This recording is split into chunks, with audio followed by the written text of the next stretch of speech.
What is going on, everybody? Welcome back to the Cosmic Wonder. I'm your host, Warren, and we just got the very first episode of X-Men 97, and I thought it was completely epic. As somebody who watched the animated series to its completion as a child, so far it is perfect to me, but go ahead and let me know what you think about it so far in the comments down below. This will be my breakdown of episode 1. I'm also going to do a quick recap of what happened at the end of the original animated series, because this is picking up right where that left off. So if you haven't seen the original X-Men animated series, don't worry, I'll catch you up so you know exactly what is going on in the first episode of X-Men 97 and the episodes to come. And of course, if you're new to the channel, be sure to subscribe so you don't miss out on any of our X-Men 97 breakdowns and of course our other MCU update videos. So to start it all off, the one thing that I just absolutely loved that immediately brought me back to the 90s was the intro. We have the same theme song and we have pretty much the same intro. It's only different in a few small scenes, but every character's intro is exactly the same as it is for the original animated series. However, with the characters, there are two additions, Morph and Bishop. Now, Morph has kind of a complicated story arc in the original animated series. He actually dies in the second episode, which is a part 2 to the first episode. Or at least they tried to have you believe. He ends up coming back. He gets controlled by Mr. Sinister for a while, then he finally breaks free, but he doesn't trust himself to be an X-Men yet. However, in the very final episode, the last episode of the animated series, Graduation Day, Morph comes back and Professor X, before he goes away, basically says, "You did it, you're an X-Men now." So we have Morph here with our X-Men roster. And although Bishop was not there at the end of the animated series, he was not a part of the team at that time, Bishop is a time traveler and he goes in and out of the story for the X-Men during the animated series off and on. So he is here as a part of the new X-Men team. Now, after the intro, we go into the episode, To Me, My X-Men, which is what Professor X used to say during the animated series, and some of the last words that he said to his X-Men team before getting taken away at the end of the very last episode of the animated series was how proud he was of his X-Men, with his very last words being, "My X-Men." So the words are of a great importance. Also, he is now gone, so my X-Men now falls to Cyclops, which we've seen say that in this episode and in the trailers. As the episode begins, it cuts to the city, and if you look up top, you can see a big sign that says Stark Industries. And of course, we know that is Tony Stark, aka Iron Man. You can also see on the left there is a sign that says DaCosta. And in this episode, we meet Roberto DaCosta, the mutant that the X-Men save, who states that his parents are super wealthy and he is heir to the DaCosta throne. This is showing some of their properties here in this scene. And then to the right of that, up top, we can actually see VistaCorp. And this is an Ant-Man and kind of other superhero Easter eggs as well. Ant-Man used to work at VistaCorp, and VistaCorp actually owns WHIH, World News. And throughout the MCU and television series, we have seen WHIH pop up in Iron Man 2, Agents of S.H.I.E.L.D., and Daredevil as well. When we go to the next scene, we can see a poster on a pole that says Report Mutants, and on the bottom left, you can see some graffiti that says Mutants are monsters. So they're basically showing us here in these scenes that at the very end of the animated series, there was basically a war going on between the mutants and between humans. While there were some people who did support mutants, there were a ton of people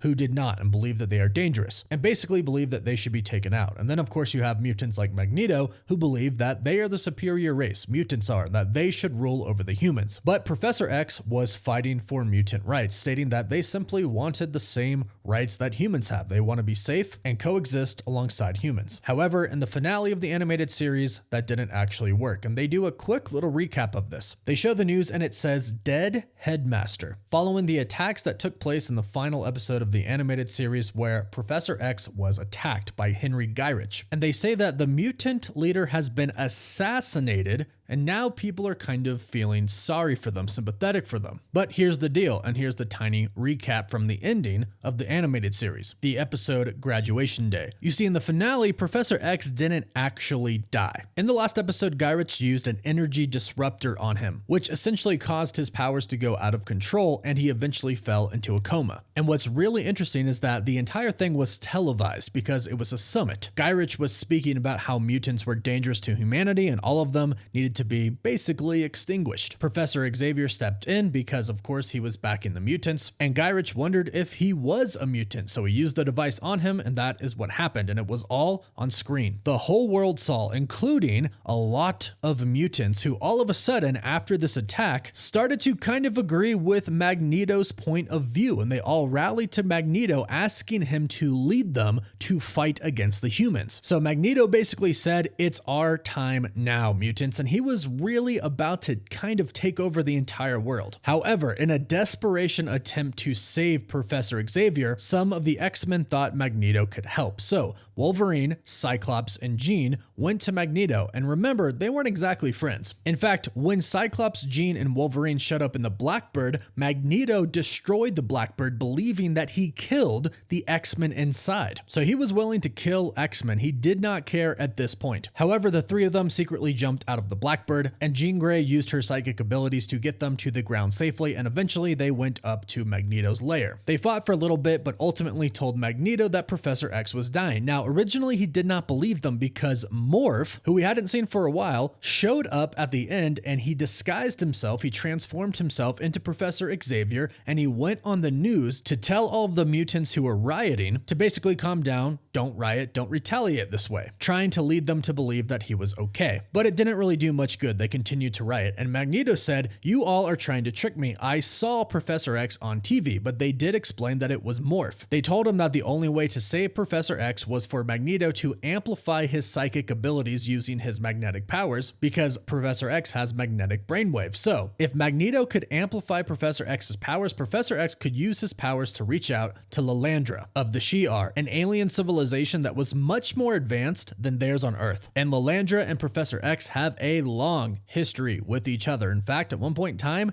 they were married to each other. So he deeply cares for her, and she deeply cares for him. So the X-Men try to convince Magneto, and he says, "Why now, out of all of the times? Legions of mutants await his order, and with his single word, he can take over the world." But in an amazing scene, one of the best that I have seen both in animation and live action, Jean asks Magneto how much he loves Charles Xavier, in which Magneto gets enraged. He says, "How dare you ask me that question? He was my only equal. I owe him my life." And eventually they convince him that he is the only hope to save Professor Xavier's life, and he goes back and he amplifies Professor Xavier's electromagnetic brainwaves, and they send a message to Lysandra. And she arrives and she tells them that he'll live, but the only way he can is under the care of the Shi'ar. It's also important to note that Beast's Hank McCoy tells Magneto that if Professor X is to pass while he's amplifying his powers, then Magneto might pass away as well. He says simply,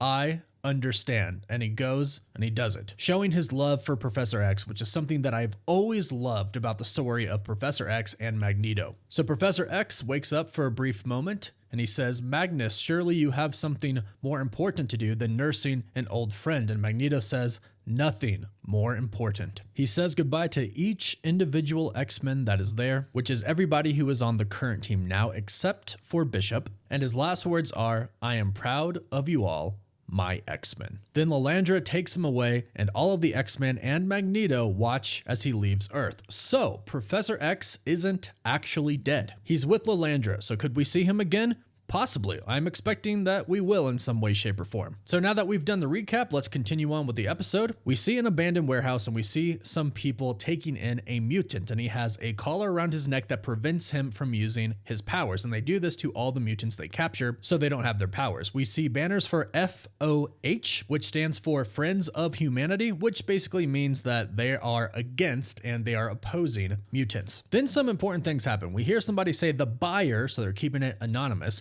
is really going to pay 10 grand for every mutant they turn in. So we know somebody right now is currently hunting mutants. Then we find out that the kid they have is Roberto da Costa, and he says he is the heir to the da Costa fortune, and we know him better as the X-Men Sunspot, a mutant with the power to absorb and channel solar power, and he goes on to eventually explain he is solar energy. However, they try to keep this a secret for most of the episode. So he says, "Name your price," and the FOH people say, "It's not about money. We want all of you gone. And what this is really showing us here is that mutants and humans right now really aren't getting along. Another important thing to notice here is that the FOH people have Sentinel technology, most likely provided to them by this mysterious buyer. And right when one of the guys is ready to show off the technology, he notices that he sees his own breath. Then he hears thunder in the background. And of course, we know what that means: Storm. She busts in, warns them to release the kid. However, of course, they do not listen. They start to fire at her, and then Bishop comes in shooting as well. And at one point in time, you can see him absorbing all of the energy blasts because that's his ability. That's his mutant power. He can absorb and redistribute energy. Most forms of energy, that is. And he notices that these dirtbags, the FOH, got upgrades with the Sentinel blasters. Then Cyclops busts in, and we see some of the coolest animation that I have ever seen, and that includes some of the stuff that we've seen in the MCU recently. Cyc comes in and he starts blasting away, and he even uses his blasters to push him forward and make him really quick and agile, dodging attacks and sliding to other people who are attacking him. Eventually, one of them uses a Sentinel arm to blast Cyclops and then rope him, in which they take his visor off because they believe that his powers are coming from his visor, but of course, as we know,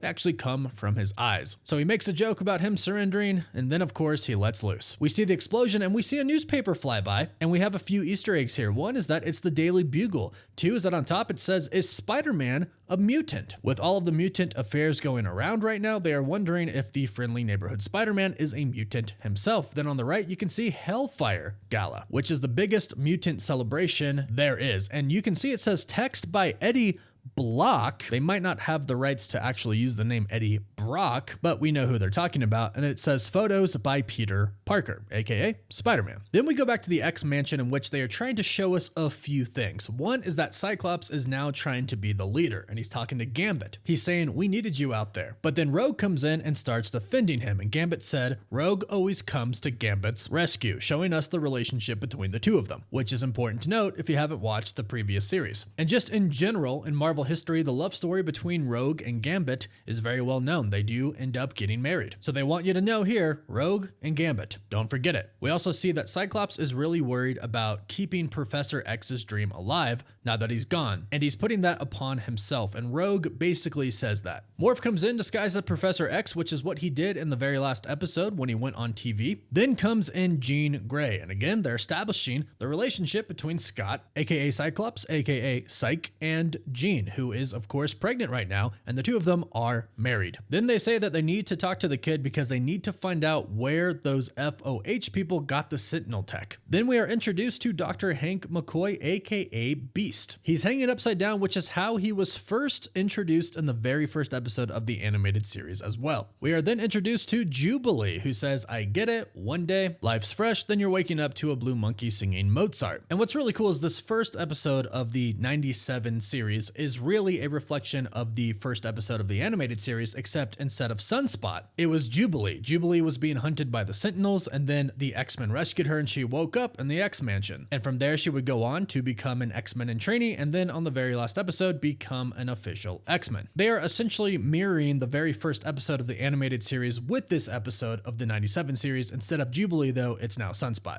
So the X-Men question Roberto, and they basically find out he doesn't know anything about the Sentinel weapons. They say, "Hey, just stay the day so we can figure everything out, make sure you're safe," and he says, "Well, I hope you have something better to do than to listen to Mozart," in which Jubilee smiles because she puts him in the danger room. Get a little flashback of Magneto in this scenario, and it starts to freak Roberto out, but he realizes that it's not real until Wolverine pops up and shows him that Wolverine is very real. We even get a classic Bub, where he says, "Scary enough for you, bub." Then we cut to Professor X's old room, where we see a picture of the very first X-Men team, the X-Men First Class, which consists of the members Professor Xavier, obviously. On the right, we have Iceman, then of course Cyclops. To his left is Marvel Girl, aka Jean Grey. To her left is Warren. Sadly not me, but Warren Worthington III, aka Angel. And to his left, Beast, the X-Men First Class, an awesome Easter egg here. Then we meet Val Cooper, who works with the UN. She worked with Professor Xavier to try and help mutants. Originally, she is a special national security advisor on national security issues, which include metahuman affairs. What's interesting is that in this scene, she is introduced to us running on a treadmill, which is how they introduced the Madam President in the very first episode of the X-Men animated series. So more mirroring going on here. They tell Valerie Cooper that somebody is supplying these FOH people with Sentinel technology, and they ask about Bolivar Trask, who created the Sentinels, who created Master Mold, the supercomputer, who is also a giant robot, essentially the Sentinel. She says that Trask is missing, but they destroyed the only factory that he had, and he would need another factory in order to create more Sentinels. Scott gets upset and he says, well, maybe when you're done doing cardio, you can go check to see if he built another one, in which she tries to explain that she urged the UN Council to cooperate with the X-Men because she was a friend of Charles, so that Scott should trust her as well. So we find out that Cyclops is upset because they got Professor X's death certificate. Jean tells Scott that she wants to leave. She wants to leave the X-Men and raise their baby in a normal environment. This conversation is interrupted by a basketball flying through the window, Jubilee calling Wolverine a jerk because he scared Roberto away. Then this next scene is pretty important when they're on the basketball court. Scott is acting like he is the new boss. And since him and Jean were part of the original X-Men First Class team, and he was basically a son to Professor X, it does make sense. However, it's a hard time for everybody, including Wolverine, who gets really upset with Scott because of their dynamic that they have together. They're not particularly fans of each other, and I always have loved this relationship. We also see how short Wolverine actually is compared to Cyclops. Now, of course, when Hugh Jackman played Wolverine,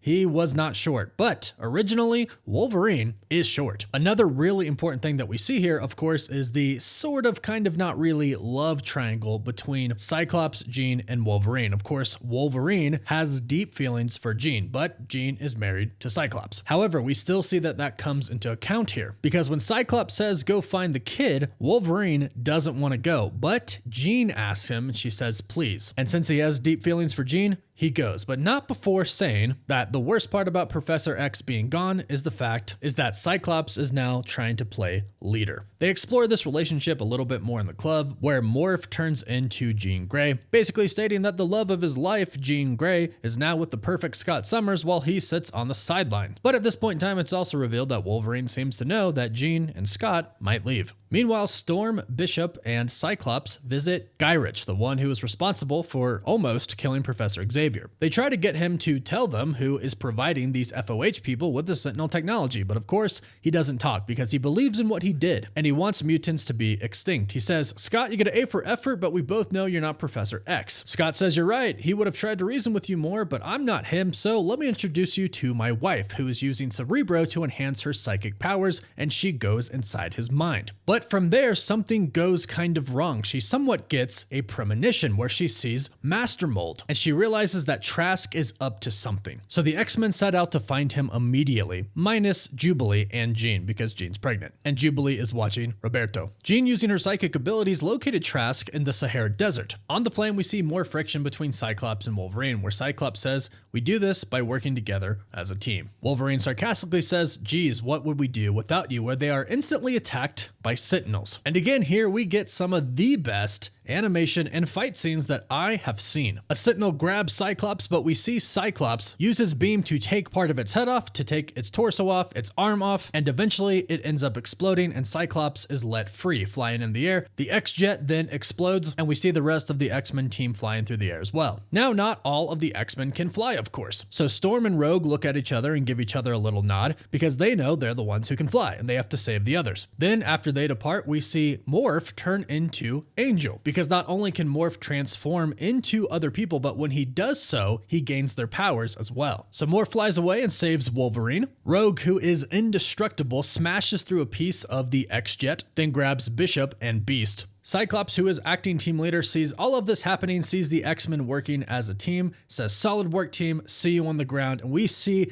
an epic scene here of Cyclops using his blast, free falling from thousands of feet in the air to slow him down and safely get him to the ground. He lands on the ground, then we get the epic scene with our epic new leader, To Me, my X-Men. Cyclops now being in full responsibility of that leadership role. We also see that Storm went and grabbed Gambit. From here they find Trask and he's still set on destroying all mutants. We find out that the X-Men are essentially in a graveyard of Sentinels as we see many Sentinels rise. The X-Men animated theme song plays and then we get a great display of all of the X-Men's powers. Rogue, with her superhuman strength and indestructibility, grabs one Sentinel by the fingers, throws it at another, then grabs one by the head, slamming it down to the floor, takes off the head, and then throws it at another Sentinel. This Sentinel also gets attacked by Gambit's kinetically charged cards. For those who might not know, Gambit has the ability to mentally create, control, and manipulate kinetic energy to his desire. Therefore, he charges up items with kinetic energy, mostly using his cards and a staff. From there, we see Wolverine leap through the air, adamantium claws out, slashing through the head of a Sentinel, causing it to fall to the ground. Beast, using his superhuman strength, grabs one by the foot, flips it upside down, it lands on its back, and him, also being a genius, jumps inside of the Sentinel and ends up controlling it, really showing both of his powers off, not only his strength, but his mind, his intellect. Then we have Bishop and Gambit fighting together, in which Bishop sees a Sentinel shooting a blast at Gambit. Bishop moves him out of the way and absorbs the energy, which is what he does. He then unleashes the energy back at the Sentinel, destroying it. A Sentinel grabs Wolverine, throwing him across the field. He runs into Hank, knocking him out of the Sentinel he was controlling, and the X-Men group up together. But you probably noticed Storm wasn't there. And this scene right here is dope. Cyclops hits his communicator and says, "Give him the forecast," and enters Storm. And what's awesome is that the Sentinels detect that Storm is an Omega level threat. She's an Omega level mutant. Omega level mutants are the strongest mutants out there, meaning their powers are limitless and cannot be surpassed by others who have similar powers. So it's epic that the Sentinels can actually detect this. And when Storm enters, the first thing that we see is lightning hitting the sand, turning it to glass, which is what actually happens when lightning strikes sand in real life. So Storm actually turns a sea of sand into a sea of glass, creating a giant lightning glass tornado, destroying what's left of the Sentinels, except for the Master Mold. Master Mold stands up and Wolverine sprints into action. Gambit jumps on top of him, Wolverine brings out his claws, and Gambit kinetically charges them. He also then charges up his staff, in which he uses to throw and create an explosion behind Wolverine, sending him forward, in which then Morph transforms into the Blob and sends him flying up into the sky,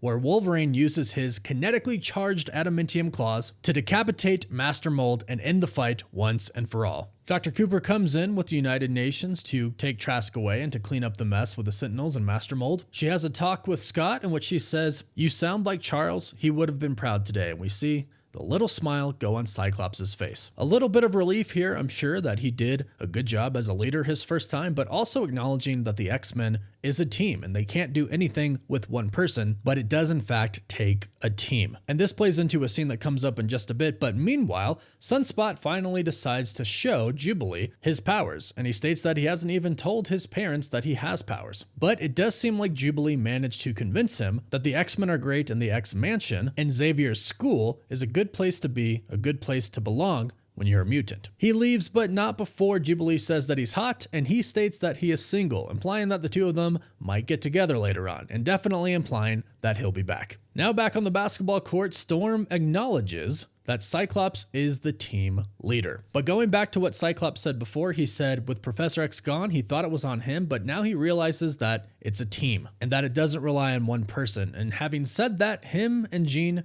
are going to leave. He doesn't actually get to say that, Wolverine says it for him. Jubilee mentions that him and Jean were the original X-Men, referring back to First Class again, asking who's gonna lead if they're gone, but they are interrupted by an intruder, and of course, it is Magneto, and he reveals that everything Charles owned, everything, his fortune, the mansion, and the X-Men themselves have been left to Magneto. And that's the first episode of X-Men 97. Again, please let me know what you thought about it in the comments down below, and if you have any theories about what's going to happen in the future, let me know. Do you think Magneto will try to use the X-Men to fight against the humans, or will he honor what Xavier wanted and try to be good now? Leave your thoughts and theories in the comments down below. Please don't forget to like this video and subscribe so you don't miss out on any of the latest X-Men 97 breakdowns and of course MCU news videos. And if you subscribe and leave a comment, you are entered in our giveaway for a chance to win won an Xbox Series X, a PS5, or some Marvel Legends items. The winner picks one item, and we pick one winner at the end of each month. You can find us on Instagram and Twitter, and as always, thank you all so much for watching.